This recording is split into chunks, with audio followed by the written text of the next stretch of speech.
It's been called one of the ugliest examples of urban architecture in the country. Of course, talking about Boston City Hall and its adjoining plaza. You know, the bleak concrete and brick tundra in the heart of the city with nothing between the T-stop and the front door of City Hall. It's an example of the brutalism movement in architecture that apparently originated in Sweden more than 50 years ago. 1, 2, 3. But last night, Mayor Walsh cut the ribbon on what's being called Boston Winter. It's an attempt to turn that barren landscape into a vibrant destination featuring ice skating. There's also food and shopping where you can find things like artisanal maple and birch syrup for sale. It's going great. I believe Saturday we had probably 62,000 people through and had a great response. They did? The area was raised back in the 60s as an effort to clean up the old Scully Square, but the new government said it never had much heart and soul. In recent summers, I'm sure you remember, Mayor Walsh has tried to create an outdoor play area with AstroTurf and plastic chairs to give people a reason to stop on the plaza. Now, while the building and the plaza are met with pretty much universal disdain, that wasn't always the case.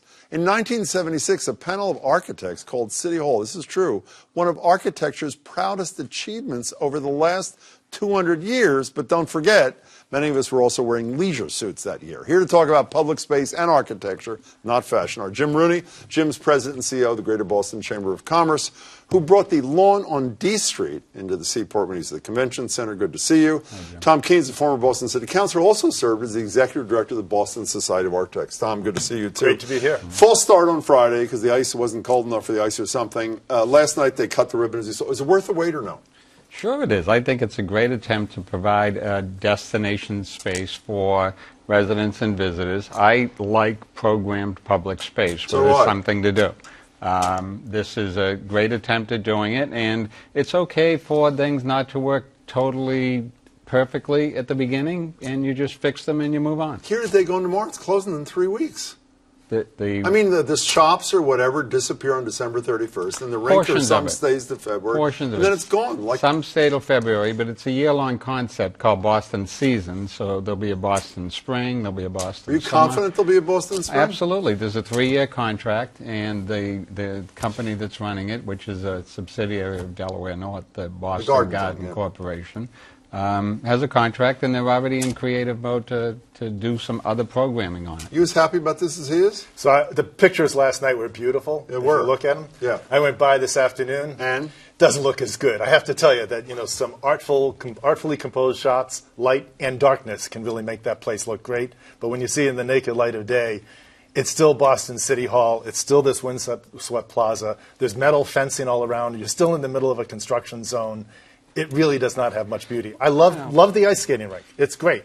And I admire the effort, but it's not going to be the solution to this particular. I think he's about to fight back. There's no doubt. I mean, your introduction said what it is. It's a difficult space to program. There's no doubt about it. You mentioned the lawn on D, undeveloped part of the South Boston waterfront, grass and hardtop. People looked at it and said, Jim, what are you doing?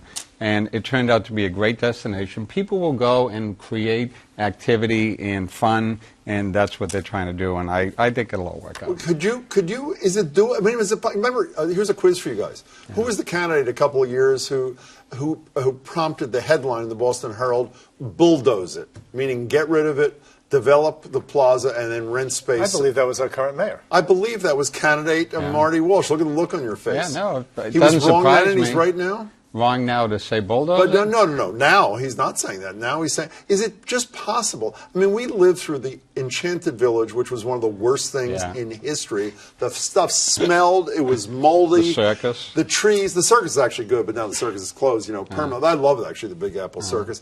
Is it just possible? And I hope this isn't true. It's just undoable. This is a wasteland. The great line by this architect, I'm sure you know, Edward Durrell Stone, once said, City Hall looks like, quote, the crate that Faneuil Hall came in, which is a pretty great line. That's right. It's always been a space looking for something to occupy it, and no one's been able to figure out So is it possible it just can't, I mean, you did do lawn on D. Is it possible this thing just can't be done? Oh, it is possible. I mean, the building itself, I worked there, as you know, for 2 years. I do indeed. You worked there as well. I've worked there as well. It's a terrible place to work in, as well, you know, and it's not just the physical space inside, the physical space outside. It's windswept, it's cold, it can be awful. So maybe, yes, maybe it is time to think about the long-term future, but we're in the short term, and this is an attempt to make it better than at least it is. And I'm with him on that. This is better. This is better than what we had. Oh, obviously, it's better than a barren but it's not a long-term. But you were a minute ago. You're saying the reason you were confident, Jim, that there was a long-term future is the Delaware North people, etc. Yeah. But when I saw the initial plans, what excited me was the quote iconic observation wheel, otherwise known as the Ferris wheel. We were going to have this year-round restaurant with hashtag Boston on top of it. That was going to become a landmark that everybody was going to take a selfie in front of. They're not there. It's they're not there because to do that would require a long-term 10 to 20-year agreement, so that could be amortized over that time. This is a three-year deal. Yeah. You cannot get payback in 3 years. So you would have to commit to that plaza staying there for the next 10 to 20 years to do something like that would make the opportunity to do something bolder like Bulldozer go away. So, by the way, I commend Marty Walsh's initiative here, too. I should be clear. I mean, I hope it's successful. I'm glad he's trying something, all that kind of thing. Could you, too, if you sat down in a room and I gave you an hour, come up with something that was affordable, that was long-term, that would work, that would make it a permanent attraction that you could recommend to Marty Walsh? I think a lot of people probably could come up with a couple of different plans that really would require significantly raising that area, making a commitment for like 10, 20 years so they can actually have some investment. I mean, that is the key. Isn't the key a long-term investment here, both for the developer and for the city? I was going to say it's long-term and it's a public-private partnership. Let private sector get involved. Let them make money if there's a little bit of money to be made. Let the city make money. They're making a little bit of money, $50,000 a year. On this deal, they could make even more money off of that space. It's right in the heart of downtown Boston. So do you guys want to go skating after the show? What are you doing? No, we're going to... Maybe we'll just go shopping for things Yeah, we're just shopping for some maple syrup. Oh, wait, I just realized I don't know how to skate, so forget that. Jim, it's good to see you. Thank you. Tom, good to see you. It's a pleasure. Thanks, really good to see you.